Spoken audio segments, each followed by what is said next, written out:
ಸ್ವಾಮಿ ದೇವನೇ ಅಣ್ಣ ಪಾಲನೆ ಮೆಗಾ ಫೈಟ್ ವಿಶೇಷ ಕಾರ್ಯಕ್ರಮಕ್ಕೆ ಮತ್ತೊಮ್ಮೆ ತಮಗೆಲ್ಲ ಸ್ವಾಗತ. ಬಹುತೇಕ ನಾವು ಚರ್ಚೆಯ ಕೊನೆಯ ಹಂತವನ್ನು ತಲುಪಿದ್ದೀವಿ. ಬಹಳಷ್ಟು ಜನ ಯುವಕರು ಮಾತಾಡಲಿಕ್ಕೆ ಕಾಯ್ತಾ ಇದ್ದಾರೆ. ಬನ್ನಿ, ಇಲ್ಲೊಬ್ಬ ಯುವಕರಿದ್ದಾರೆ, ಬರ್ತೀನಿ, ನಿಮ್ಮ ಹತ್ರ ಕೂಡ ಬರ್ತೀನಿ. ಕಮಾನ್. ಈಗ ಇದು ನಾವು ಕರಪ್ಷನ್ ವಿರುದ್ಧ ಏನು ಹೋರಾಟ ಮಾಡ್ತಾ ಇದ್ದೀವಿ, ಇದು ನಾವು 100 ವರ್ಷ ಮಾಡಬೇಕಾ? ಇವರು ಈ ರಾಜಕಾರಣಿಗಳು ಬ್ರಿಟಿಷರಿಗಿಂತ ಕೀಳ ಅನ್ನೋದು ನನ್ನ ಪ್ರಶ್ನೆ.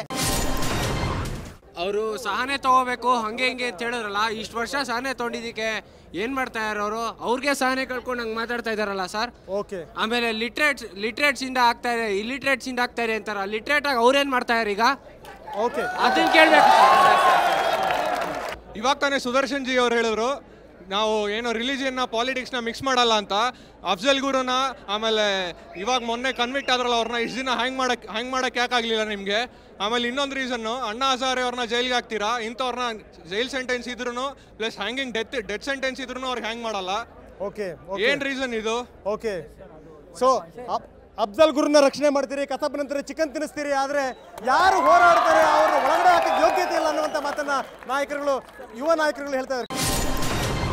ಪ್ರಜಾಪ್ರಭುತ್ವದಲ್ಲಿ ಹೇಳ್ತಾರೆ ಜನರಿಗಾಗಿ ಜನರಿಗೋಸ್ಕರ ಜನರಿಗಳಿಂದ ಅಂತ. ಆದರೆ ಈಗ ಹೆಂಗಾಗಿದೆ ಅಂದರೆ ಎಲ್ಲ ಪೊಲಿಟಿಷಿಯನ್ಗಾಗಿ ಪೊಲಿಟಿಷಿಯನ್ಗಳಿಂದ ಪೊಲಿಟಿಷಿಯನ್ಗೆ ಅಂತ ಆಗ್ಬಿಟ್ಟಿದೆ ಸರ್ ಈ ನಮ್ಮ ಸರ್ಕಾರ. ಸುದರ್ಶನ್ ಜಿ ಅವರು ಹೇಳಿದ್ರು ಕರ್ನಾಟಕದಲ್ಲಿ ಭ್ರಷ್ಟ ಮುಖ್ಯಮಂತ್ರಿನ ಹೊರಗಡೆ ಹಾಕಿದ್ವಿ ಅಂತ. ಯಾಕಂತಂದರೆ ಲೋಕಾಯುಕ್ತರು ಅವರ ಪರಿಮಿತಿಯಲ್ಲಿ ಆ ಒಂದು ಸೆಕ್ಷನ್ನ ತೊಗೊಂಡು ಬಂದು ವರದಿ ಕೊಟ್ಟು ಆ ವರದಿಯಿಂದ ಅವ್ರು ಆಚೆ ಬಂದರು. ಅದೇ ರೀತಿ ಸೆಂಟ್ರಲ್ ಗೌರ್ಮೆಂಟಲ್ಲಿ ಕೂತಿರೋ ಕಾಂಗ್ರೆಸ್ ಗೌರ್ಮೆಂಟು ಇದಕ್ಕೆ ಲೋಕಪಾಲನ ಜಾರಿ ತರಲಿ. ಇದೇ ತರ 108 ಸಂತೋಷ್ ಹೆಗಡೆ ಅವ್ರು ಕೂತ್ಕೊಂಡು ಎಂತ ಭ್ರಷ್ಟಾಚಾರ ಇದ್ರೂ ಅವ್ರನ್ನ ಹೊರಗಡೆ ಹಾಕ್ತಾರೆ. ಡೆಮೋಕ್ರಸಿ ಅಂತ ಫಾರ್ಮ್ ಮಾಡಿದ್ದು for the people by the people and to the people ಅಂತ. ಆದರೆ ಇವಾಗ ಅವ್ರು ಲಂಚ ತಗೊಳ್ತಾ ಇರೋದು ಪೀಪಲ್ಗೋಸ್ಕರನ ಅಥವಾ ಅವ್ರು ಉದ್ಧಾರ ಆಗೋದಕ್ಕೋಸ್ಕರ ಅನ್ನೋದು ನನ್ನ ಪ್ರಶ್ನೆ. Okay, fine. ನಮ್ಮ ದೇಶದಲ್ಲಿರೋ ಪೊಲಿಟಿಷಿಯನ್ಸ್ ಎಲ್ಲ 3 ಬಿಟ್ಟವರು. ಈಗ ಹೆಂಗು ಸಣ್ಣ ಅಧಿಕಾರಿಗಳನ್ನು ಇಡ್ತಾರಲ್ಲ ಅದೇ ಟೈಪ್ ರಾಜಕಾರಣಿಗಳನ್ನು ಇಡಬೇಕಂತ ನನ್ನ ಭಾವನೆ. ಆದ್ರೆ ಈ ಪಾಪ ಅವ್ರು ಇಳಿದ ಮೇಲೆ ಹೇಳ್ತೀರಲ್ಲ ನೀವು. ಅಲ್ಲ ರೀ, ನಾ ಹೇಳ್ತಾ ಇರೋದಂದ್ರೆ ರಾಜಕಾರಣಿಗಳು ಕೋಟಿ ಗಂಟಲೆ ರೊಕ್ಕ ಮಾಡಿದ್ದಾರೆ. ಆದ್ರೆ ಆ ರೊಕ್ಕಗಳನ್ನು ಹೊರಗೆ ತೆಗೆದು ಅದು ಬಡ ಬಗ್ಗರನ್ನು ಹಚ್ಚಬೇಕಾಗಿದೆ ನಾ ಹೇಳ್ತಾ ಇರೋದು. ಜನಲೋಕಪಾಲ್ ಬಿಲ್ ಜಾರಿ ಆದರೂ ಸಹ 100 ಸ್ಯಾಚುರೇಷನ್ ಲೆವೆಲ್ಗೆ ಹೋಗಿದೆ ನಮ್ಮ ಭಾರತದಲ್ಲಿರೋ ಭ್ರಷ್ಟಾಚಾರ. ಅದು ಯಾಕೆ ಹೀಗಾಗ್ತಾ ಇದೆ? ಇಲ್ಲಿ ನಾವು ಯೂತ್ ಮಾತ್ರ ಇಲ್ಲಿದ್ದೀವಿ ಅಷ್ಟೇ, ಯಾವ ರಾಜಕಾರಣಿಗಳು ಇಲ್ಲಿ ಫ್ರೀಡಮ್ ಪಾರ್ಕ್ ಬಂದಿಲ್ಲ. ಅದಕ್ಕೆ ನಾನು ಇದು ಪ್ರಶ್ನೆ ಕೇಳ್ತಾ ಇದ್ದೀನಿ, ಯಾಕೆ ರಾಜಕಾರಣಿ ಸಹ ಇಲ್ಲಿ ಇದು ಮಾಡ್ತಾ ಇಲ್ಲ? ಅವರೇ ಭ್ರಷ್ಟರು, ಅದಕ್ಕೋಸ್ಕರನೇ ಅವ್ರು ಈ ಥರ ಮಾಡ್ತಾ ಇದ್ದಾರೆ. ಫ್ರೀಡಮ್ ಪಾರ್ಕ್ ಬರಕ್ಕೆ ರಾಜಕಾರಣಿಗಳಿಗೆ ಭಯ, ನೀವೆಲ್ಲರೂ ಹೊರಗಡೆ ಹಾಕ್ತಿರೋ ಅಂತೇಳಿ ಅಂತ. ಓಕೆ. ಅಣ್ಣಾ ಹಜಾರೆ ಅವರು ಇವತ್ತು ದೇಶಕ್ಕೋಸ್ಕರ ಹೋರಾಟ ಮಾಡ್ತಾ ಇದ್ದಾರೆ. ಆದರೆ ನಿಮ್ಮ ಪಕ್ಷದ ವಕ್ತಾರರು ಮನೋಜ್ ತಿವಾರಿ ಅವರು ಅಣ್ಣಾ ಹಜಾರೆ ಅವರು ತಲೆಯಿಂದ ಕೆಳವರೆಗೂ ಭ್ರಷ್ಟಾಚಾರ ಇದೆ ಅಂತ ಹೇಳ್ತಾರೆ. ಇದೇನಾ ನಿಮ್ಮ ಪಕ್ಷದ ಸಂಸ್ಕೃತಿ?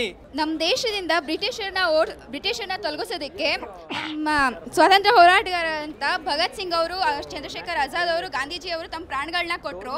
ಅದೇ ರೀತಿ ನಮ್ಮ ದೇಶದಿಂದ ಭ್ರಷ್ಟಾಚಾರನ ತೊಲಗಿಸೋದಕ್ಕೆ ನಾವು ನಮ್ಮ ಪ್ರಾಣಗಳನ್ನ ಕೊಡಬೇಕಾ? ನಾವು ಅದಕ್ಕೂ ಸಿದ್ಧವಾಗಿದ್ದೀವಿ. ಇನ್ನು ಕೇಂದ್ರ ಸರ್ಕಾರ ಇದಕ್ಕೆ ತಮ್ಮ ಇದು ತಗೊಳ್ಳೋದಿಲ್ವಾ?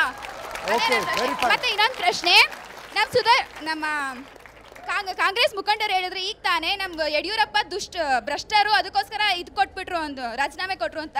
ನೀವು ನಿಷ್ಠರ? ಫಸ್ಟು ನಿಮ್ಮ ಆತ್ಮಸಾಕ್ಷಿ ಮುಟ್ಕೊಂಡು ಹೇಳಿ, ನೀವು ನಿಷ್ಠರ?